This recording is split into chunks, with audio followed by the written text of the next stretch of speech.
Hi students, welcome to my channel. இன்னைக்கு நம்ம சேனல்ல paramedical டிபார்ட்மென்ட்டான BSc நர்சிங் அப்படிங்கிற ஒரு டிபார்ட்மெண்ட் பத்தி தான் பார்க்க போறோம். Bachelor of Nursing இந்த டிபார்ட்மெண்ட் paramedicalல 4 இயர்ஸ் படிக்கக்கூடிய ஒரு டிபார்ட்மெண்ட். இதோட குவாலிஃபிகேஷன் அப்படின்னு எடுத்துக்கிட்டிங்கன்னா நீங்கள் 12th முடிச்சிருக்கணும். 12th சயின்ஸ் குரூப் எடுத்துருந்தா இந்த BSc நர்சிங் அப்படிங்கிற டிபார்ட்மெண்ட் நீங்கள் பண்ணலாம். BSc நர்சிங் எக்கச்சக்கமான ஸ்டூடெண்ட்ஸ் எடுப்பாங்க. ஸோ அதில் பாய்ஸும் சரி கேர்ள்ஸும் சரி போத் ரெண்டு பேருமே இந்த டிபார்ட்மெண்ட் அதிகமாக சூஸ் பண்ணுவாங்க.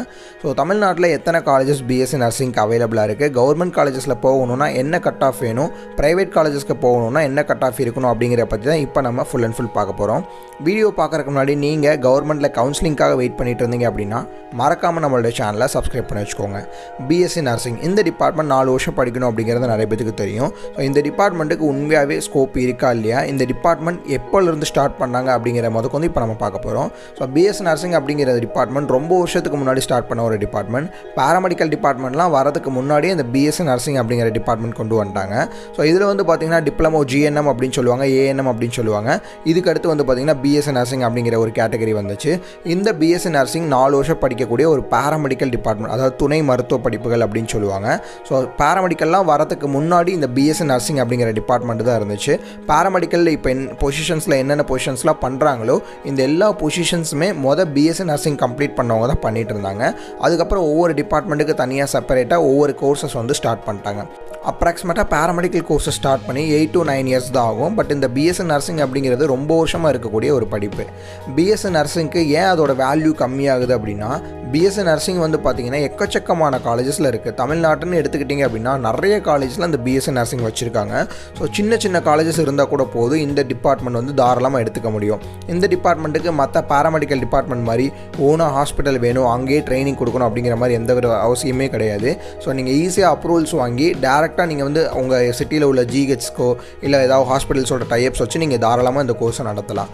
அதனால் எல்லா சிட்டிஸ்லையுமே இந்த BSc நர்சிங் அப்படிங்கிற டிபார்ட்மெண்ட் தாராளமாக இருக்கும்.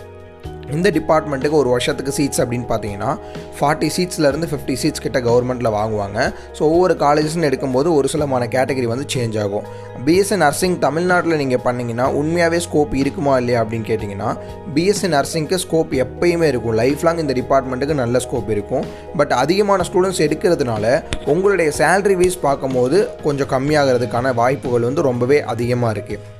BSc நர்சிங் நீங்கள் கம்ப்ளீட் பண்ணிட்டீங்க அப்படின்னா ஜாப்ஸ்ன்னு பார்க்கும்போது கிளினிக்கல் சைடு உங்களால் போக முடியும், டியூட்டராக உங்களால் போக முடியும். ஸோ நிறைய பேர் வந்து MSc நர்சிங் முடித்தா தான் டியூட்டராக போக முடியும் அப்படின்னு சொல்லுவாங்க. பட் BSc முடிச்சிருந்தாலே ஒரு சில காலேஜில் அலோவ் பண்ணுறாங்க, ஒரு சில காலேஜில் நீங்கள் தாராளமாக போகலாம். ஸோ டீச்சிங் சைடு உங்களால் போக முடியும், கிளினிக்கல்ஸில் உங்களால் ஒர்க் பண்ணிக்க முடியும், பெரிய பெரிய மல்டி ஸ்பெஷாலிட்டி ஹாஸ்பிட்டல்ஸில் உங்களால் ஒர்க் பண்ணிக்க முடியும். அடுத்து வந்து பார்த்திங்கன்னா பெரிய பெரிய ஃபேக்ட்ரிஸ்லாம் இருக்கும். அந்த ஃபேக்ட்ரிஸில் தனியாக மெடிக்கல் கேம்ப்னு சொல்லி ஒன்று வச்சுருப்பாங்க. அந்த லைனில் நம்மளால் ஒர்க் பண்ணிக்க முடியும். அதே மாதிரி ஆர்மி சைடு எங்கெங்கெல்லாம் வந்து நர்சஸ் தேவைப்படுவாங்க, ஏர்போர்ட்டாக இருக்கட்டும், ஆர்மியாக இருக்கட்டும், இந்த மாதிரி பெரிய பெரிய ஃபங்க்ஷன்ஸ்லாம் எங்கெங்கே நடந்துகிட்ருக்கோ அங்கே எல்லாமே வந்து பார்த்திங்கன்னா கண்டிப்பாக மெடிக்கல் டீம் அப்படிங்கிற ஒரு கேட்டகரி இருப்பாங்க. அந்த கேட்டகரியில் BSc நர்சிங் முடித்தவங்க தாராளமாக ஒர்க் பண்ணிக்கலாம். அங்கேயே ஒரு DMO அதாவது டியூட்டி மெடிக்கல் ஆஃபீஸர்னு சொல்லுவாங்க, அவங்களும் இருப்பாங்க. இந்த BSc நர்சிங்க்கு என்ன தான் நீங்கள் படித்து முடித்த செல்ஃப் எம்ப்ளாய்மெண்ட்டாக ஒரு ஜாப் இல்லை கூட, அதாவது ஓனாக பிஸ்னஸ் பண்ணிக்க முடியாது அப்படின்னா கூட வெளியே வேலை வாய்ப்புகள்னு பார்க்கும்போது எக்கச்சக்கமான வேலை வாய்ப்புகள் இருக்குது. இப்போ நான் சொன்ன மாதிரி எல்லா லைனுக்குமே உங்களால் போய்க்க முடியும். பாராமெடிக்கல் அப்படின்னா ஒரு சில ஸ்பெசிஃபிக்கான டிபார்ட்மெண்ட்ஸ்க்கு மட்டும்தான் போக முடியும். பட் BSc நர்சிங் அப்படின்னு பார்க்கும்போது எல்லா லைனுக்குமே உங்களால் தாராளமாக ஒர்க்குக்கு போக முடியும். ஸோ நிறைய ஜாப் ஆப்பர்ச்சுனிட்டிஸ் வந்து இந்த BSc நர்சிங்கில் அவைலபிளாக இருக்குது. இது போக ஸ்டேட் கவர்மெண்ட் ஜாப்ஸ் இருக்குது, சென்ட்ரல் கவர்மெண்ட் ஜாப்ஸ் இருக்குது. இந்த மாதிரி கவர்மெண்ட் ஜாப்ஸே உங்களுக்கு நிறையா இருக்குது. இது போக அப்ராடுன்னு எடுத்துக்கிட்டிங்கன்னா BSc நர்சிங்க்கு எக்கச்சக்கமான ஜாப்ஸ் வந்து அப்ராடில் உங்களுக்கு கொடுத்துட்ருக்காங்க. கல்ஃப் கண்ட்ரிஸ் நீங்கள் போனாலும் சரி, இல்லை வந்து யூரோப் கண்ட்ரிஸ் போனாலும் சரி, இந்த டிபார்ட்மெண்ட்டுக்கு எக்ஸாம்ஸ் எழுதி போகிறவங்களும் இருக்காங்க, ஒரு சில பேர் எக்ஸ்பீரியன்ஸ் வச்சு போகிறவங்களும் இருக்காங்க. ஸோ கல்ஃப் கண்ட்ரிஸாக இருந்தாலும் சரி, யூரோப் கண்ட்ரிஸாக இருந்தாலும் சரி, BSc நர்சிங்க்கு நிறைய ஜாப்ஸ் வந்து உங்களுக்கு ஓப்பனிங்ஸில் தான் இருக்குது. BSc நர்சிங் நீங்கள் பண்ணுறீங்கன்னா தமிழ்நாட்டிலையும் சரி இந்தியாவிலையும் சரி சேலரி வைஸ் பார்க்கும்போது கொஞ்சம் கம்மியாக இருக்கும். பட் உங்களுக்கு ஜாப் ஓப்பனிங்ஸ்ன்னு அப்படின்னு பார்க்கும்போது எக்கச்சக்கமான ஜாப் ஓப்பனிங்ஸ் இருக்கும். எல்லா சைடுமே உங்களால் வேலைக்கு போக முடியும். ஈவன் கவர்மெண்ட் எக்ஸாம்ஸ் கூட அட்டன் பண்ணி நீங்கள் தாராளமாக போய்க்கலாம். பட் பாராமெடிக்கல் டிபார்ட்மெண்ட்டில் இந்த அலைட் ஹெல்த் சயின்சஸோட கம்பேர் பண்ணும்போது கவர்மெண்ட் எக்ஸாம்ஸ் வந்து ரொம்பவே கம்மியாக இருக்கும். பட் BSc நர்சிங்கு நிறைய கவர்மெண்ட் ஜாப்ஸ் வந்து நீங்கள் தாராளமாக போகலாம். பட் இந்த டிபார்ட்மெண்ட் ஏன் அதிகமாக சூஸ் பண்ண மாட்டாங்க அப்படின்னா, நான் ஆல்மோஸ்ட் சொன்னது தான், இந்த டிபார்ட்மெண்ட்டுக்கு எக்கச்சக்கமான ஸ்டூடெண்ட்ஸ் ஆல்ரெடி படிச்சுட்ருக்காங்க. இதோட நம்மளோட சீனியர்ஸுமே வந்து பார்த்திங்கன்னா எக்கச்சக்கமான பேர் இருப்பாங்க. அதனால் இந்த டிபார்ட்மெண்ட் குவான்டிட்டி அதிகங்கிறனால யாருமே சூஸ் பண்ண மாட்டாங்க. இன்னொரு விஷயம் என்ன அப்படின்னா, BSc நர்சிங் வந்து பேராமெடிக்கல் மாதிரி ஈஸியாக கிடைக்காது. ஸோ எவ்வளோ தான் காலேஜஸ் இருந்தாலும் பிஎஸ்சி நர்சிங்க்கு அப்படிங்கிற ஒரு தனி டிமாண்ட் இருக்குது. ஒரு சில காலேஜில் டொனேஷன்ஸ் கேட்பாங்க. ஸோ ஒரு சில காலேஜில் ஃபீஸ் அதிகமாக இருக்கும். அதனால் அந்த டிபார்ட்மெண்ட் நிறைய பேர் வந்து சூஸ் பண்ணுறதுக்காக யோசிப்பாங்க. பட் பேராமெடிக்கல்னு எடுத்துக்கிட்டிங்கன்னா கொஞ்சம் உங்களுக்கு ஃபீஸ் வந்து ரீசனபிளாக தான் இருக்கும். ஒரு சில காலேஜில் மட்டும்தான் ஒரு சில டிபார்ட்மெண்ட்டுக்கு டொனேஷன்ஸ் கேட்பாங்க. மற்ற டிபார்ட்மெண்ட்ஸ்லாம் டொனேஷன்ஸ் கேட்க மாட்டாங்க. ஓவரால் பேராமெடிக்கலுக்கும் அதாவது அலைடியல் சயின்சஸ்க்கும் பிஎஸ்சி நர்சிங்க்கும் கம்பேர் பண்ணும்போது எந்த டிபார்ட்மெண்ட் பெஸ்ட்டு அப்படின்னு கேட்டிங்கன்னா அது நீங்கள் என்ன மாதிரியான ஜாப்ஸ்க்கு போக போகிறீங்க, என்ன மாதிரியான லைனில் ஒர்க் பண்ண போகிறீங்க அப்படிங்கிறத பொறுத்து தான் இருக்குது.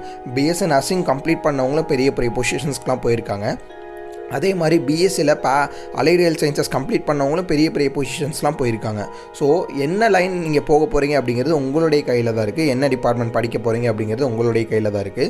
ஸோ எந்த படிப்பாக இருந்தாலுமே நல்ல படிப்பு தான். இந்த படிப்பு நல்ல படிப்பு, இந்த படிப்பு நல்ல படிப்பு கிடையாது அப்படின்னு எந்த ஒரு டிபார்ட்மெண்ட்டுமே யாராலுமே சொல்ல முடியாது. பிகாஸ் எல்லா டிபார்ட்மெண்ட் கம்ப்ளீட் பண்ணிவிட்டு சக்ஸஸ் ஆனவங்களும் இருக்காங்க.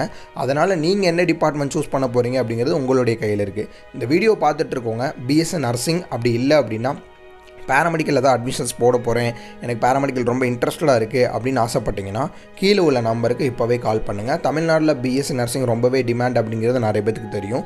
மேல் நர்சிங்ஸ்லாம் வந்து பார்த்திங்கன்னா நிறைய சீட்ஸ் வந்து சீட்ஸே கிடையாது, எல்லாமே க்ளோஸ் பண்ணி வச்சுருப்பாங்க. இப்போ அட்மிஷன்ஸுமே நம்மளால் போட முடியாது. இன்கேஸ் இந்த வீடியோ பார்த்துட்ருக்கவங்க ஏதாவது கைடன்ஸ் உங்களுக்கு தேவைப்பட்டுச்சு இல்லை அட்மிஷன்ஸ் ஹெல்ப் தேவைப்பட்டுச்சு அப்படின்னா கீழே உள்ள நம்பருக்கு இப்போவே கால் பண்ணுங்கள். வேறு ஏதாவது கோர்சஸோட டீட்டெயில்ஸ் தேவைப்பட்டுச்சுன்னா அந்த கோர்ஸோட நேமை கீழே மறக்காமல் கமெண்ட் பண்ணுங்கள்.